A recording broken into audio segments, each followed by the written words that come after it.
Umiinit ngayon sa social media mga usap-usapang may ilang netizens na nag-aakalang posibleng buntis si Janine Gutierrez.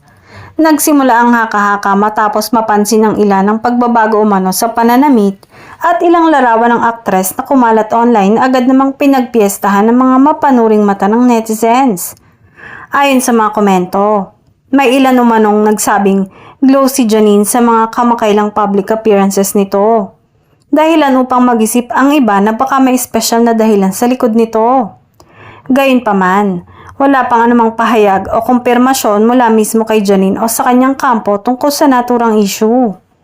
Giit ng ilang taga-suporta ng aktres, hindi dapat agad bigyan ng mali siyang pisikal na anyo o personal na buhay ng isang artista. Para sa kanila, mas nararapat igalang ang privacy ni Janine at iwasan ang pagbuo ng mga kwentong walang matibay na batayan. Sa ngayon, nananatiling haka-haka lamang ang lahat ng ito. Patuloy na mga bala si Janine sa kanyang mga proyekto at karera. Bagay na mas pinipili ng kanyang mga tagahanga na pagtuunan ng pansin kaysa sa mga espekulasyong walang kumpirmasyon. Hanggat walang malinaw na pahayag, paalala ng marami.